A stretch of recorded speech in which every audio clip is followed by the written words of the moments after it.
विद्यार्थी मित्रांनो, typing coaching classes या आपल्या एज्युकेशनल चॅनेलवरती आपले स्वागत असून आज आपण भंडारा जिल्हा मध्यवर्ती सहकारी बँक येथे निघालेल्या लिपिक व शिपाई या पदाच्या जाहिरातीबद्दल सविस्तर माहिती घेणार आहोत। या माहितीच्या आधारे तुम्ही हा फॉर्म व इतर ज्या भरत्या निघतील त्याच्यामध्ये जी माहिती दिलेली असते ती तुम्हाला समजण्यासाठी फायदेशीर होईल। तर बघा, ही जी भरती निघालेली आहे ती Bhandara district central cooperative bank limited Bhandara मुख्यालय या विभागासाठी लिपिक व शिपाई या दोन पदांची जाहिरात निघालेली आहे। भंडारा या बँकेतील विविध श्रेणीतील रिक्त 118 पदे सरळ सेवा भरतीद्वारे भरण्याकरिता पात्र उमेदवाराकडून निवडसूची तयार करण्यासहित विहित नमुन्यात ऑनलाईन अर्ज मागवण्यात येत आहेत। या बँकेचे संकेतस्थळ आहे, त्या संकेतस्थळावरती तुम्ही जाऊन या जाहिरातीची PDF बघू शकता किंवा ऑनलाईन अर्ज करत असताना या साईडवरती जाऊन तुम्ही हा फॉर्म भरू शकता। फॉर्म भरण्याची तारीख 24/7/2024 ते 2/8/2024 असून परीक्षा शुल्क भरण्याची अंतिम तारीख 2/8/2024 आहे। या भरतीमध्ये त्यांनी या चार्टमध्ये जी माहिती सांगितलेली आहे, तारीख जी दिलेली आहे त्या तारखेनुसार ऑनलाईन फॉर्म नोंदणी आणि तुम्हाला जी फी भरायची आहे ती त्या तारखेच्या वेळेतच भरावी लागेल। तर लिपिक पदे बघा 99 असून दिलेल्या वेगवेगळ्या कॅटेगरीनुसार उपलब्ध असलेल्या पदांची संख्या या चार्टमध्ये त्यांनी नोंदवलेलं आहे। तर यानुसार तुम्ही येथे फॉर्म भरू शकता। त्याचप्रमाणे दिव्यांग व अपंग या कॅटेगरीसाठी त्यांनी 4 पदे राखीव ठेवलेली आहेत आणि अनाथसाठी 1 पद राखीव ठेवलेले आहे। त्याचबरोबर शिपाई पदासाठी एकूण 19 जागा असून त्याच्यामध्ये कास्टच्या कॅटेगरीनुसार इथे त्यांनी उल्लेख केलेला आहे आणि याच्यामध्ये दिव्यांग किंवा अपंग यासाठी 1 पद राखीव ठेवलेलं आहे। त्याचबरोबर जे सामाजिक समांतर आरक्षण असतं, ज्याच्यामध्ये खुल्या प्रवर्गातील आर्थिकदृष्ट्या दुर्बल घटक असतात त्यांच्यासाठी त्यांनी इथं माहिती दिलेली आहे। त्या माहितीनुसार तुम्हाला तुमची जी कॅटेगरी आहे त्यानुसार इथं तुम्हाला फॉर्म भरता येतो।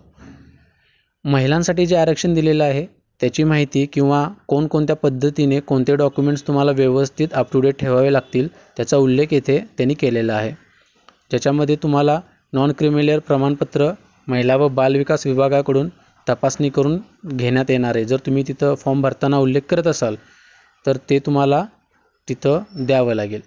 त्याचबरोबर महिलांकरिता आरक्षित पदावर पात्र महिला उमेदवार उपलब्ध न झाल्यास त्या प्रवर्गातील पात्र पुरुष उमेदवाराचा विचार करण्यात येईल। ठीक आहे। त्याचबरोबर जे खेळाडू असतील, जे स्पोर्ट्स कोटातून भरतात किंवा मेन्शन करतात, तिथं ऑप्शन असतो, जर तुम्ही तो ऑप्शन सिलेक्ट केला असाल तर तुम्हाला राष्ट्रीय स्तरावरील खेळ प्रतियोगितेमध्ये सहभाग घेतलेल्याचे प्रमाणपत्र तेथे जमा करणे किंवा डॉक्युमेंट व्हेरिफिकेशन वेळी दाखवणे बंधनकारक राहील। त्याचबरोबर जे माजी सैनिक असतील, त्या कॅटेगरीमधून फॉर्म भरत असतील तर त्यांचे वेगवेगळे सर्टिफिकेट असतात, ते तुम्हाला तिथे दाखवावे लागतील। प्रकल्पग्रस्तमधून कोण भरत असेल, अर्ज करत असेल किंवा भूकंपग्रस्त या कॅटेगरीमधून कोण अर्ज करत असेल तर त्यांना मिळालेले सर्टिफिकेट किंवा त्यांचे जे डॉक्युमेंट असतील ते तिथं दाखवावे लागतील। त्याचबरोबर पदवीधर किंवा पदवीधारक अंशकालीन उमेदवार जे असतात त्यांना इथं एक्सपिरियन्सची अट घातलेली आहे। त्याचबरोबर प्रमाणपत्रही त्यांना तिथं दाखवावं लागेल किंवा रोजगार मार्गदर्शक केंद्रामध्ये त्यांना जो अनुभव आहे त्याची नोंद केलेली असते त्याचेही तिथं प्रमाणपत्र द्यावे लागेल। अनाथ या कॅटेगरीमधून जर कोणी भरत असेल तर त्यांनाही इथं वेगवेगळी बंधने किंवा वेगवेगळे नियम आहेत, त्या नियमांच्या आधारे फॉर्म भरावा लागेल। तर ही सर्व माहिती तुम्ही व्यवस्थित वाचून याची PDF आपण डिस्क्रिप्शन बॉक्समध्ये देत आहोत, तिथून तुम्ही डाउनलोड करू शकता। पूर्ण व्हिडिओ बघा, व्यवस्थित माहिती समजून घ्या, PDF व्यवस्थित वाचा, त्यानंतरच फॉर्म भरा। जर काही यामध्ये तुम्हाला अडचण येत असेल तर तुम्ही या व्हिडिओच्या कमेंट बॉक्समध्ये तुम्ही ती अडचण किंवा शंका जी असेल तुमची, जो प्रॉब्लेम असेल तो कमेंट करा, तो तुमचा प्रॉब्लेम तिथं सोल्व केला जाईल। तर पुढे बघा, इथे वेगवेगळे त्यांनी जे माहिती दिलेली आहे ती माहिती इतकी सरळ व सोप्या भाषेत आहे की माहितीद्वारे तुम्हाला हा फॉर्म भरायला कोणतीही अडचण येणार नाही आणि जरी आलीच तर त्यांनी त्यांच्या संकेतस्थळावरती हेल्पलाईन नंबर दिलेला आहे, त्या हेल्पलाईन नंबरद्वारे तुम्ही त्यांना कॉल करून किंवा मेल ID पण दिलेला आहे, तुम्हाला जो काही प्रॉब्लेम येत असेल त्याचा स्क्रीनशॉट किंवा इन वर्ड्स तुम्ही तुमचा प्रॉब्लेम तिथं त्यांना मेल करू शकता।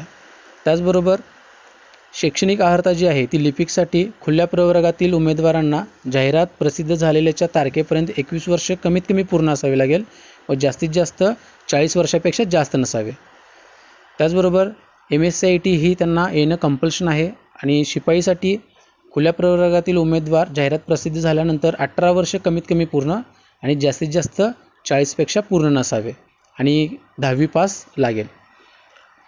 वेतन श्रेणीसुद्धा इथे त्यांनी सांगितलेली आहे. लिपिक व शिपाई पदासाठी या वेतन श्रेणीप्रमाणे तुम्हाला वेतन मिळेल किंवा तिथं दिलं जाईल.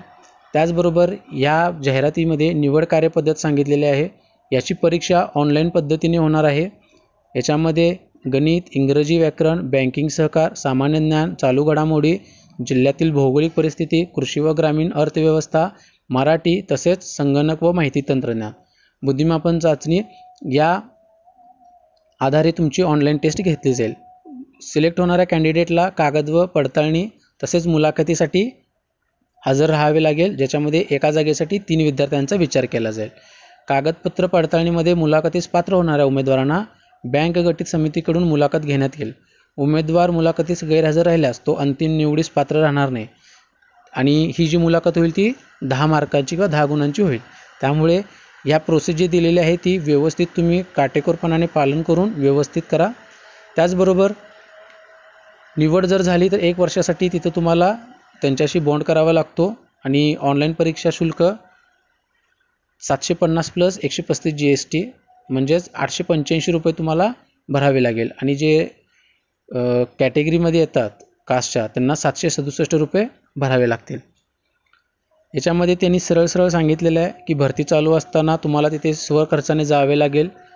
परीक्षेसाठी असेल किंवा परीक्षेमध्ये सिलेक्ट झाल्यानंतर इंटरव्ह्यूसाठी असेल.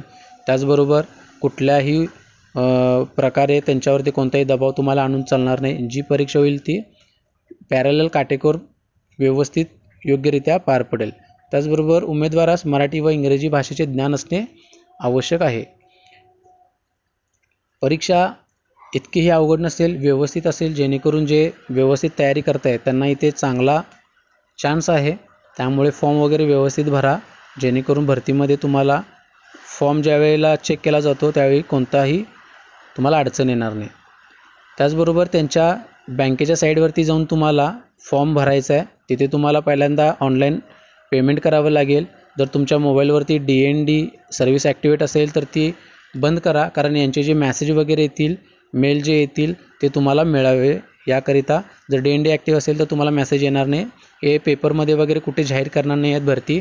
जी काही याच्याशी रिलेटेड अपडेट येतील एकतर त्यांच्या ऑफिशियल वेबसाईटवरती किंवा तुमच्या मोबाईल आणि मेलवरती येतील. त्यामुळे तुम्ही DND सर्व्हिस ॲक्टिवेट असेल मोबाईलवरती तर ती ऑफ करा. ऑनलाईन फॉर्म भरत असताना तुम्हाला तुमचा फोटो आणि सिग्नेचर JPG किंवा PNG प्रकारामध्ये स्कॅन करूनच तिथं अपलोड करायचा आहे. त्याची साईज 200 MB पेक्षा जास्त नसावी. 2 MBच्या आतमध्ये तो फोटो सेव्ह करून घ्या, त्यानंतरच तो फॉर्म भरण्यास सुरुवात करा. त्याचबरोबर त्यांच्या ऑफिशियल साईडवरती ही ॲडव्हर्टाइजमेंट आहे. आपण आपल्या व्हिडिओच्या डिस्क्रिप्शन बॉक्समध्ये पण ही व्हिडिओची या PDF लिंक किंवा ती PDF तिथं दिलेली आहे, तिथून तुम्ही डाउनलोड करा. यांच्या ऑफिशियल साईटवरती जावा, रजिस्ट्रेशन करा, ऑनलाईन पेमेंट करा, त्यानंतर तुमची योग्य डिटेल माहिती तिथं घालून फॉर्म हा भरा. त्याचबरोबर या भरतीशी रिलेटेड येणारे अपडेट आपण या चॅनेलवरती शेअर करू. चॅनेलवरती पहिल्यांदा आला असाल तर तुम्ही चॅनेलला सबस्क्राईब करून बेल नोटिफिकेशन ऑन करून ठेवा. अशाच येणाऱ्या नवनवीन सरकारी भरती आणि अपडेट्स तुम्हाला मिळाव्यात त्याकरिता चॅनेलला सबस्क्राईब करून हा व्हिडिओ शेअर करा. धन्यवाद.